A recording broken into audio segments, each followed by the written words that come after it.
Hi, everybody. Welcome to Houlang Media's podcast, first episode.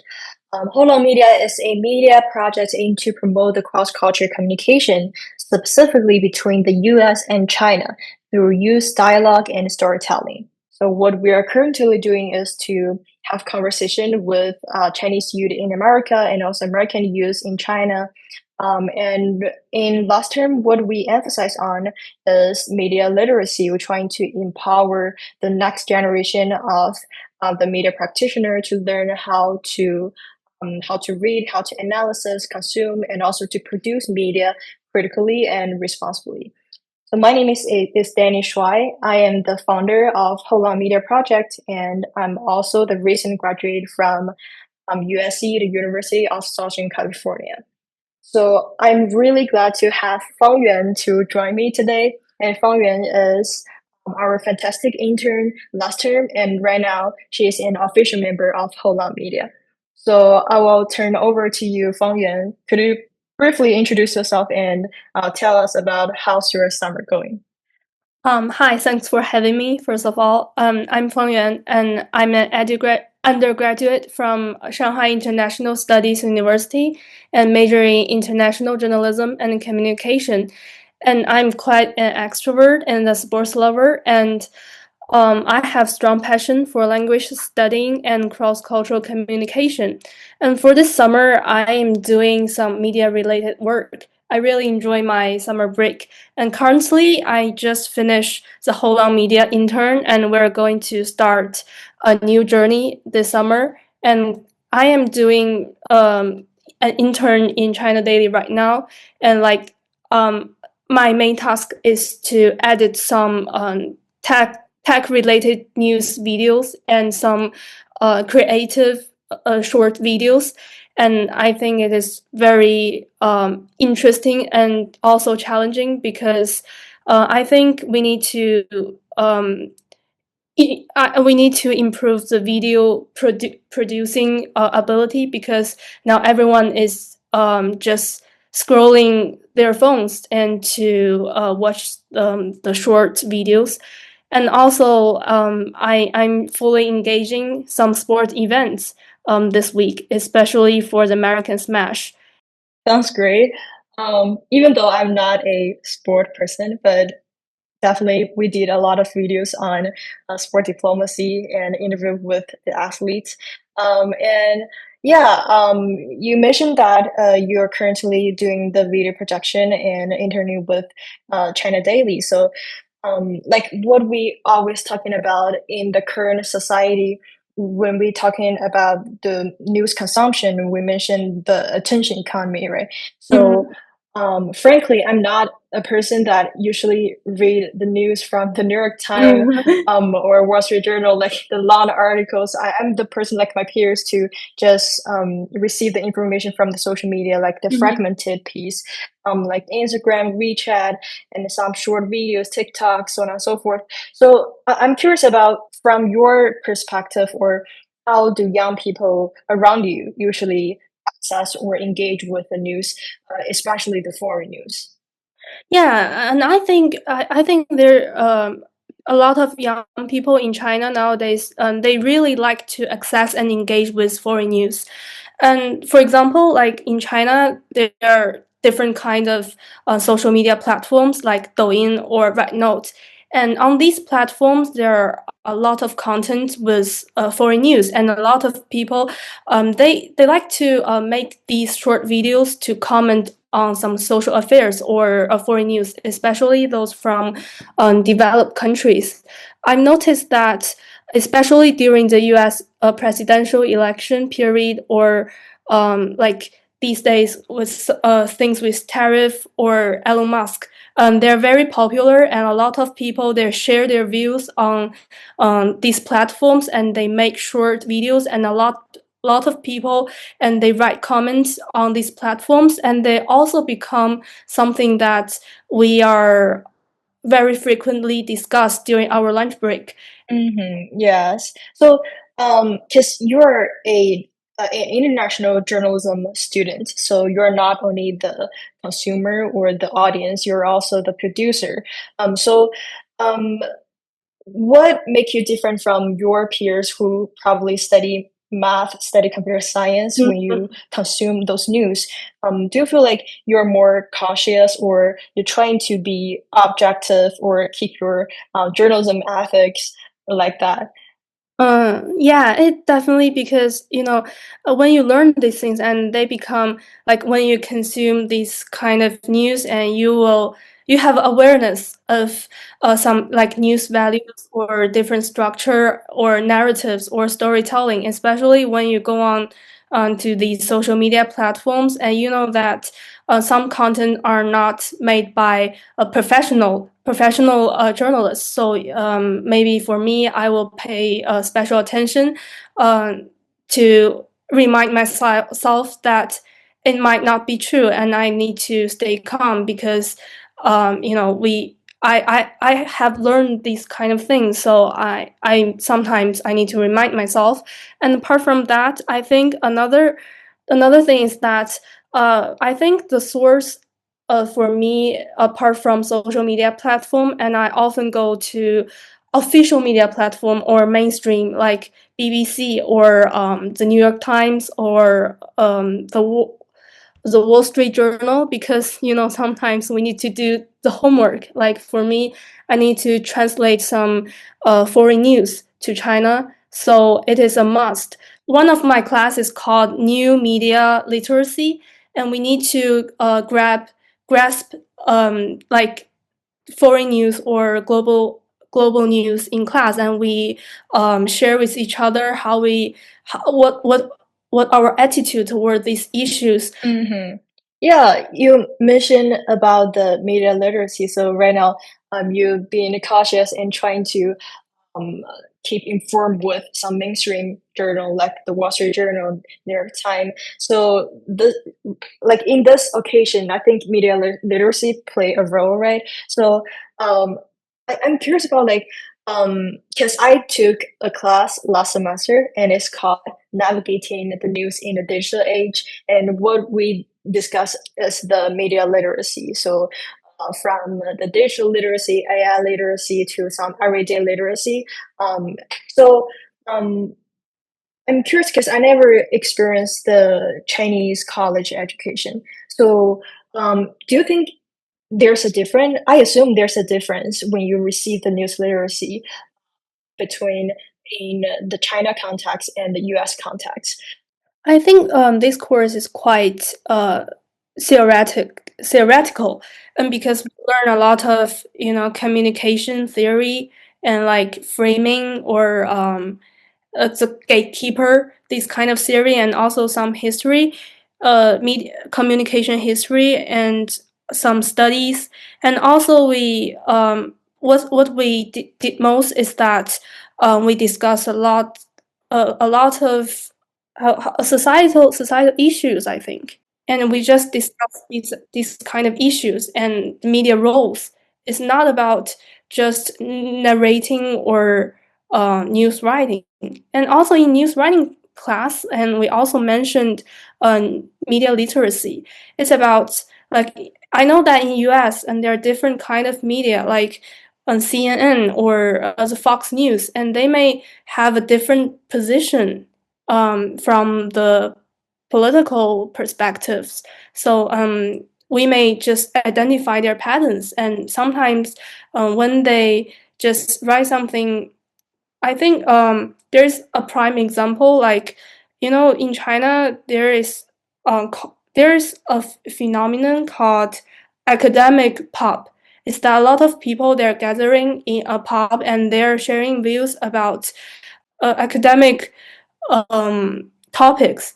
And when CNN reports this phenomenon, and they said because in China there isn't any speech freedom, so they just gather here. And but it is not a fact. So we may write something to argue.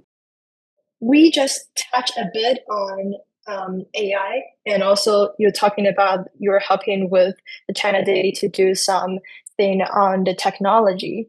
So um, I just shared some of my experiences. I also took two class. two classes last semester, and they all talking about AI. But I can feel there's a different point of view between the professors and also the students. Some of them might be more cautious and critical, radical toward this technology. They think it's a socially constructed and might harm the people's critical thinking skill. And another one said it's a trend. We should accept it and also trying to use it as a tool to empower the student learning process. So um, I'm curious about your thought on the artificial intelligence. Yeah, I actually hold a quite positive attitude towards artificial intelligence, and I think it plays a big role, especially in journalism. And I think it helps us in all kinds of process to make a news content. For example, for me, when I preparing an interview and I need to do a thorough research to the interviewee, especially if if he or she is a celebrity, and they may have a lot of interviews before, so you need to show that you have learned these things and you are very respect towards them. And also when you're doing some feature writing, and they can help you to brainstorm the story ideas. For example, you can delve into the article from different kind of angles, and when they help you to do the brainstorming work, and I think you can do some critical thinking based on these brainstorm, and you can maybe get a better angle to cut in. And also I think artificial intelligence does has have its drawbacks, and for me, I can identify some AI language patterns, and I can't tell exact details, but when someone give me like a news passage, and I can I can smell that, oh, it probably made by AI, and I think some details may not very solid, because sometimes they may um, just generate fake news or fake details. So for me, I think we still need human journalists to help us to supervise. Yeah, and I think human beings play a large role is especially in feature writing, because feature writing just connect human beings, and when if we want to resonate with one another, and I think it is only human can achieve this work. I totally agree with you on that because I think AI is a really good tool to improve our efficiency and to gathering all the information we want. But Mm. beyond that, we need human, we need creative and critical thinking, and to achieve the goal of storytelling. So and of course, there's the biases, and because it's based on the machine learning, learning from the data we generate, and we have bias. Yeah. Of course, yes, the AI have the bias. So I hope everyone can keep cautious, but keep creative toward AI, and also Mm. keep open. Yes. So yeah, so we talk about storytelling, and this is what we are currently doing. So could you just briefly share about your intern experiences and also probably some suggestions, criticism, impression on the Houlang Media? Yeah, last semester, I did an intern in Houlang Media, and I think it is the very first intern of myself, and I think it is very brilliant because nowadays, if you enter a media company, and you need to learn its style book, and you need to learn its rules, and sometimes your creativity might be suppressed. But in Houlang Media, and we can freely share our ideas, and our ideas are being respected by one another, and I think it is very important. And also I can just do a very complete process of a new story, from brainstorming to write the whole story, and to even generate the videos. And I think that's very important because sometimes we may just do a little part of work, but in Houlang Media, and I can engage in the whole process. Okay, yeah, thanks for the all of those, and hope we can keep the non-hierarchical culture in the future. And let's talk more criticism behind the scene, probably. Yes. Okay, so probably we'll approach the end, and this is a big question. So we are doing the cross-culture communication, but we had some discussion on that. It's really, really hard to truly achieve the goal of doing the cross-culture communication across border, especially between the US and China, where there's a political tension and also people are living their own narrative. So, Feng Yuan, from your perspective, why do you think it's so challenging? And is there any creative way or promising way that you think we can try in the future? Yeah, I think cross-cultural communication is very challenging, and it is, especially in China, it's just an startup.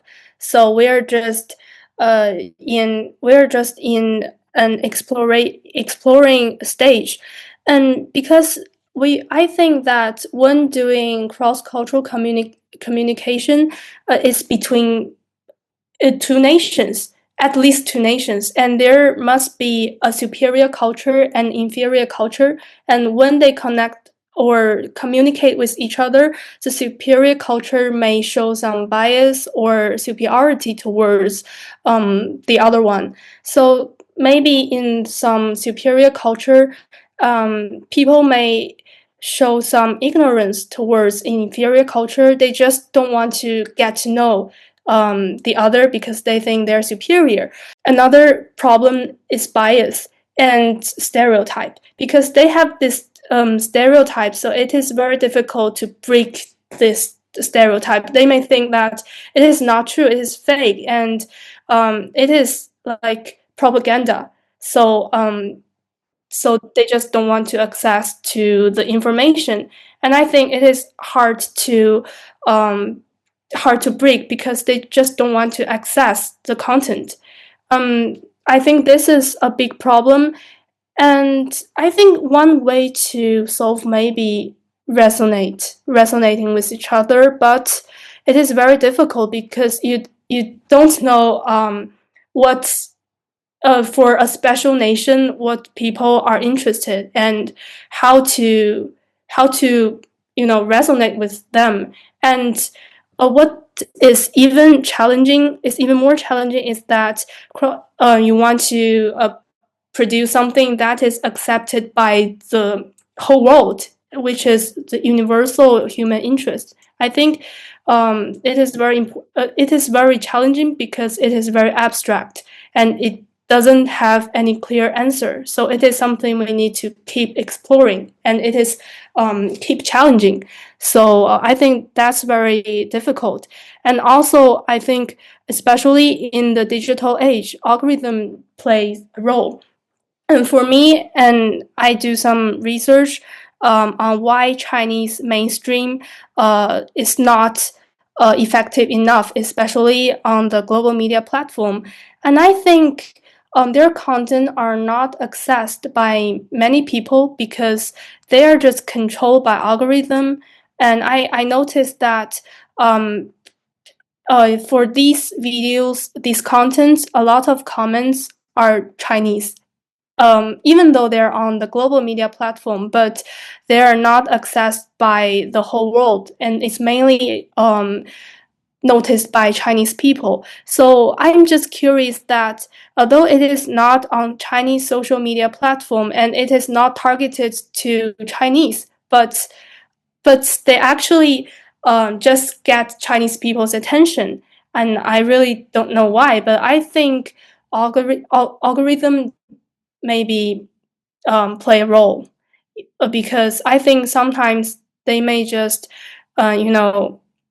because when you enter a social media platform, you need to choose your region and your country, and I think they may do something for these settings.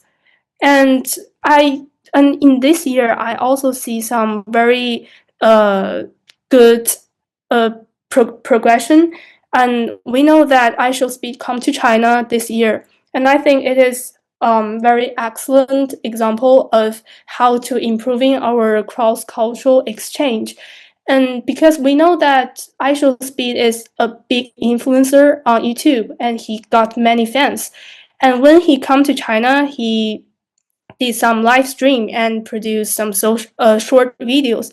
And because maybe he's he's an American, so American people may show some may feel that he's closer to them, so they would like to access the content from him, and his live stream and also his videos shows a more dynamic China to the whole world, and I think it is very progressive. And also for my school, and my school was inviting a lot of European influencer to Shanghai, and they just tour around Shanghai and generate some videos. And I think it is becoming a trend. And when these people, when they come to China and they experience China, and they may get to know more about true China, real China. And when they bring back these videos to their own country, and they may help to shift the stereotype in these regions. And I think cross-cultural communication, if you want to improve its efficiency, maybe the best way is a better way is to go there and to learn something from their local people, and to interact with local people, and through these interactions maybe you can resonate with them, and that's how you just resonate with other people as well. Yes, definitely. I think the example you mentioned, the actual speed, and also your college invited the European group to come, is also shows the power of the people-to-people exchanges, and also the power of the media. And I agree that based on my observation, the people who attended to China maybe have a more comprehensive and objective viewpoint on the China. It's not mean that I'm more favorable to China or unfavorable to China. I think they have a more information and more connection with the people, and they have their own thought. So this is what Houlang Media is trying to do, and is trying to focusing on the people who have truly the experiences and feeling in no matter it's China and in America, and trying to base on those humanistic angle focused story, we can try and probably to bridge the gap and try to connect the other that you mentioned with us. So this is something we there's a lot of challenges because there's no universal audiences, as you mentioned, but what we're trying to figure out is to resonate with the people who have some curiosity and interest in those two quite diverse cultures. So yeah, and we in the future we're trying to have more conversation in the format of a podcast with our team member, with maybe some young teenager who interested in explore cross-cultural communication. So just keep updated with us, and I'm really, really happy to have Fang Yuan to join me today. This is the morning from Los Angeles, and I think it's the night from Beijing, right? Beijing. Okay. Thanks for having me again, and I really enjoying to communicate with you always. Yeah.